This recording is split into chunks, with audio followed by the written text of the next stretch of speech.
जैन महोत्सव में आपका स्वागत है। आज अपन पढ़ेंगे मेजरमेंट की, जो अपना कल एरर एनालिसिस पढ़ चुके हैं उस थ्योरी पोर्शन, उसके क्वेश्चन लगाएंगे एमसीक्यू। ठीक है, तो फर्स्ट अपन एक शॉर्ट रिवीजन देख लेते हैं जो कल अपन ने पढ़ा था उसका, कि एरर एब्सोल्यूट एरर उसका फॉर्मूला क्या होता है, DA equal to MA minus MT, मतलब measured value minus true value. उसके बाद देखते हैं कि अगर DA प्लस है या ओनली माइनस है तो उसको नॉन एरर बोल देंगे, और अगर DA प्लस माइनस है एक रेंज फॉर्म में है तो वो अननोन एरर है। अब दूसरा फॉर्मूला है अपना स्टैटिक करेक्शन, तो ये होता है static correction del C equal to minus del A. फिर थर्ड फॉर्मूला है अपने पर परसेंटेज रिलेटिव एरर, तो percentage relative error equal to absolute error upon true error. इसका फॉर्मूला परसेंटेज फॉर्म में AM माइनस 80 अपॉन 80 इंटू 100। ये अपन चीज़ का अपना यूज़ कहाँ आएगा, जब अपन क्वेश्चन सॉल्व करेंगे ना तो इन फॉर्मूला का यूज आएगा, इसलिए मैं ब्रीफली एक बार बता रही हूँ। रेंज ऑफ एरर, इसकी रेंज इसका होता है maximum value minus minimum value upon 2। ठीक है, एक लिमिटिंग एरर, इस ये क्वेश्चन ये वाला फॉर्मूला बहुत ज़्यादा काम में आएगा। इसका होता है GAE guarantee accuracy error multiplication करके फुल स्केल रीडिंग से upon measured value. Guarantee accuracy error क्या होती है, अपन ने पहले चैप्टर में देख चुके हैं कि गारंटी जो एक कांस्टेंट जो होती है ना एरर, वो जो स्पेसिफाइड मैन्युफैक्चर करता है उसको बोलते हैं गारंटी एक्यूरेसी एरर। ठीक है, अब सम ऑफ क्वांटिटी अगर दे रखी है कोई भी, तो उनको उसका जो एरर होता है ना उनको डायरेक्ट ऐड करेंगे। ऐसे ही सेम डिफरेंस ऑफ क्वांटिटी इसमें अगर वो डिफरेंस ऑफ दे रखी है तो उनकी भी जो एरर होती है ना उसको डायरेक्ट ऐड करेंगे। ये हमने एक बार देख लिया ब्रीफली। अब अपन क्वेश्चन करते हैं, क्वेश्चन नंबर 1। ठीक है, अब इसमें दोनों मीडियम में अपने क्वेश्चन दे रखे, जो हिंदी मीडियम के बच्चे हैं वो अपने हिंदी में क्वेश्चन करें, और जो इंग्लिश के हैं मीडियम वाले वो इंग्लिश में करें, और एक बार खुद सॉल्व करें, उसके बाद ही आंसर देखो। ठीक है, तो फर्स्ट देखो, एक पहले 0 से 150 volt has guarantee accuracy error of 1%। Guarantee accuracy error दे रखी 1% फुल स्केल रीडिंग की। तो voltage measured by instrument is 83, और मेजर्ड वैल्यू कितनी है इसकी 83। कैलकुलेट लिमिटिंग एरर, तो लिमिटिंग एरर का फॉर्मूला अपन दे रखा है पहले से ही, अपन जो देखा था कि percentage guarantee accuracy error multiplication full scale deflection upon measured value. उसमें वैल्यू पुट कर दो, जैसे कि यहाँ पे वैल्यू दे रखी है अपने पास परसेंट, ये देखो गारंटी एक्यूरेसी एरर 1 है और फुल स्केल 150 है और मेजर्ड वैल्यू 83 है, तो इससे ये आंसर निकल गया। ठीक है, ये सेम चीज़ ये थ्योरी मतलब हिंदी मीडियम वालों के लिए है। 0 से 150 वोल्ट में पूर्ण में पाने की रीडिंग की 1% की गारंटी सटीकता है। उपकरण द्वारा मापा गया वोल्टेज 83 है, तो प्रतिशत मान में सीमित त्रुटि की गणना करें। ठीक है, तो इसमें जो इसको पूर्ण पैमाने की त्रुटि, वही guarantee accuracy error full scale deflection multiplication मापा गया मान। ठीक है, ओके, अपन अब सेकंड क्वेश्चन देखते हैं। यहाँ पे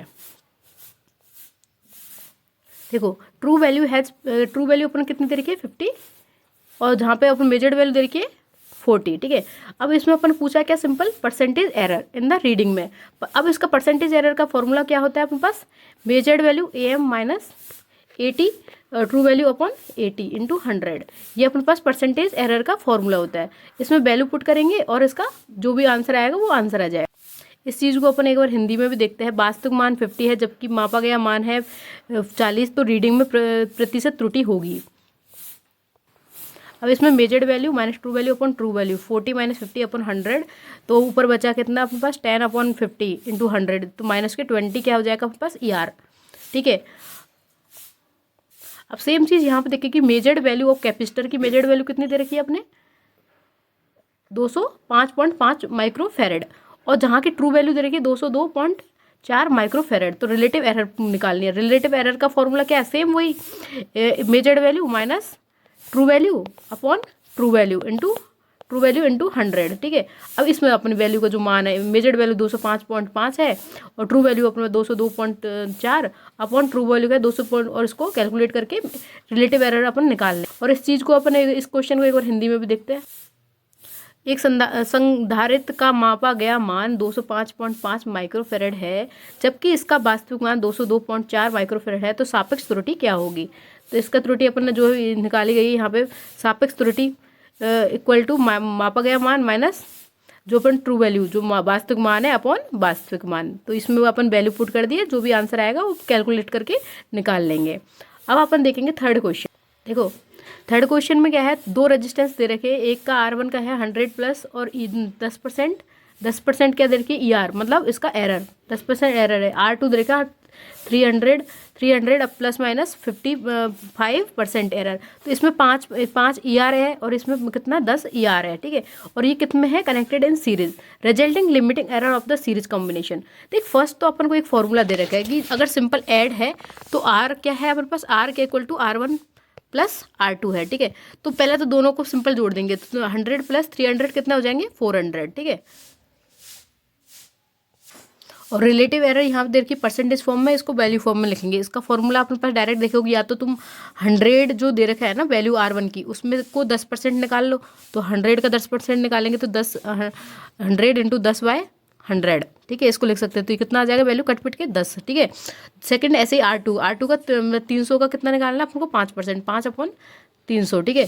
तो यहाँ पे कहते हैं 100 से ये कट गए तो ये 15, ठीक है। तो इस हिसाब से अपन पास एरर कितनी आ जाएगी 10 और 5, 10 और 15 कितना हो जाएगा 25। तो इसका ई आर कितना आ जाएगा 25। का जो आंसर आएगा ना अपन पर R2 जो रिजल्टिंग, तो ये अपने पास कॉम्बिनेशन, तो limiting error of the series combination की कितनी आ जाएगी 25, ठीक है।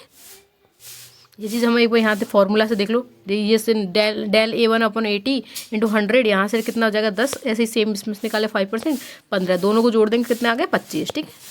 ये चीज़ अपने यहाँ पे हिंदी में देख लेते हैं एक बार क्वेश्चन। दो प्रतिरोध R1 10 प्लस माइनस 10%, R2 है 300 प्लस माइनस 5% श्रृंखला में जुड़े हुए हैं, तो श्रृंखला संयोजन की सीमित त्रुटि क्या है, तो वो निकाल लिया, ठीक है। अपन आप क्वेश्चन देखेंगे नेक्स्ट। देखो इसमें क्वेश्चन दे रखा है systematic error of the instrument for measurement can be minimize by. किस चीज़ के द्वारा सिस्टमेटिक एरर को रिड्यूस कर सकते हैं। पहला है selecting a proper measuring device for the particular application के लिए एक प्रॉपर मेजरिंग डिवाइस सेलेक्ट करके। सेकंड ऑप्शन है calibrating the measuring device against a standard device. Calibrate करना मतलब उसको मतलब मापना, ठीक है। कैलिब्रेट सही से प्रॉपर एक स्टैंडर्ड डिवाइस के अगेंस्ट इसको कैलिब्रेट करना मेजरिंग डिवाइस से, ठीक है।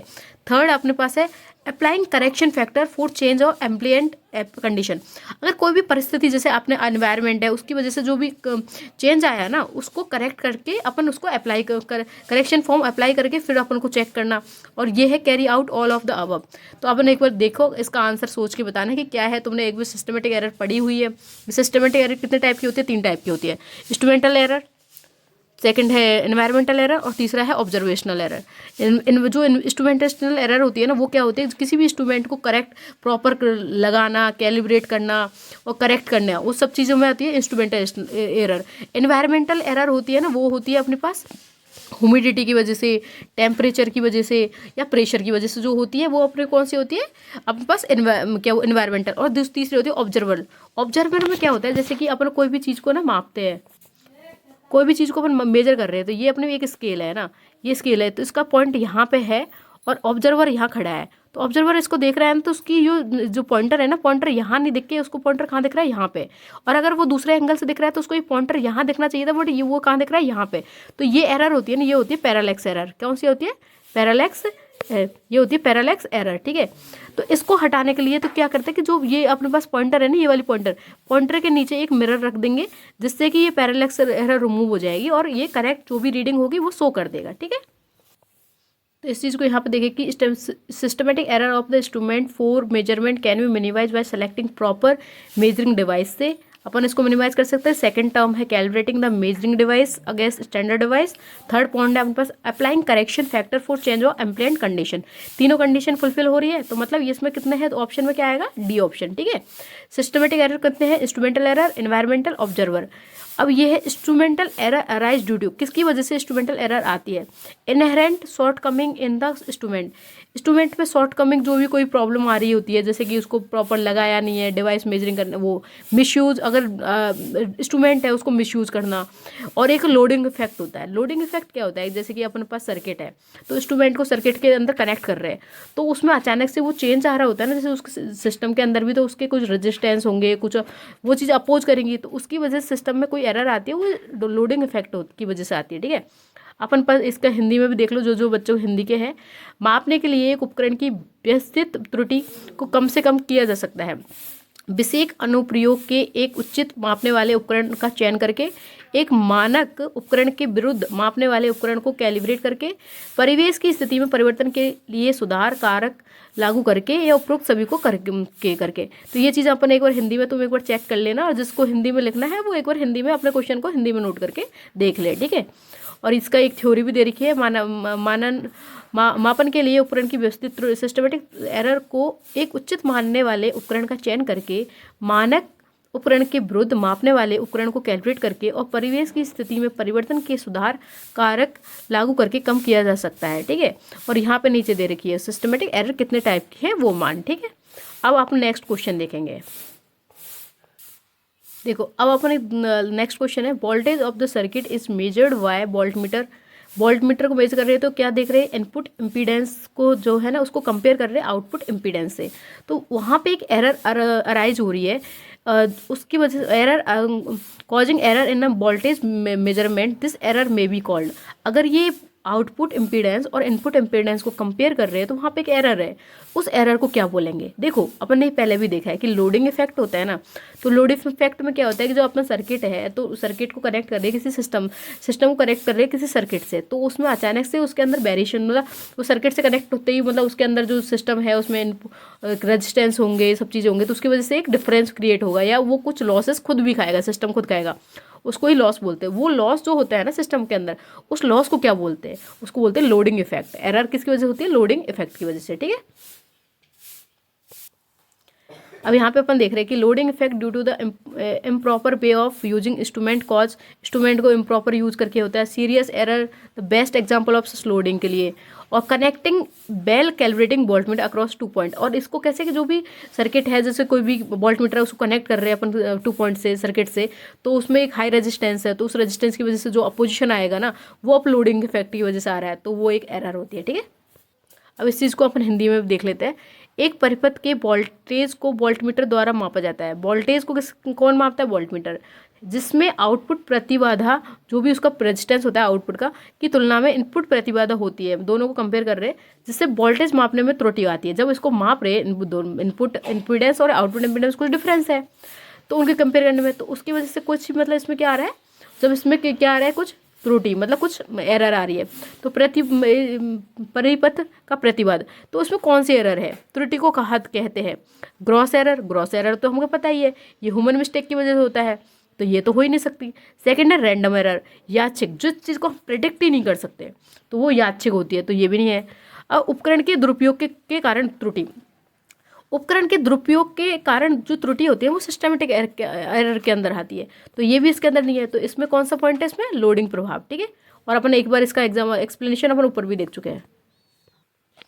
अब क्वेश्चन है next, 5 observer have taken a set of independent voltage measurement. Record करा है कि पहला जो मेजर किया है वोल्टमीटर ने, तो वो किया है कितना, 110.10, दूसरा किया है 120.20, 110.20, और तीसरा किया 110.15, और चौथा किया 110.30, और पांचवा किया 110.25। ठीक है, कितने सेट ऑब्जर्व किए, 5। ठीक है, अब इसमें क्या है, under the situation of mention the range of error. अब भाई अपन को फॉर्मूला अपन देखते हैं कि रेंज ऑफ एरर का क्या है formula, maximum value minus minimum value upon 2, ये रेंज ऑफ एरर का फॉर्मूला है। ठीक है, अब इस क्वेश्चन में अपन देखेंगे कि इसमें हाईएस्ट वैल्यू कौन सी है, पूरे 5 ऑब्जर्वर में हाईएस्ट कौन सी है भाई, 110.30। ठीक है, और मिनिमम कौन सी है, मिनिमम है अपने पास 110.10। ठीक है, अब इनमें देखो मैक्सिमम 110.30 माइनस 110.10 अपॉन 2, तो कितना हो जाएगा 0.20 अपॉन 2, तो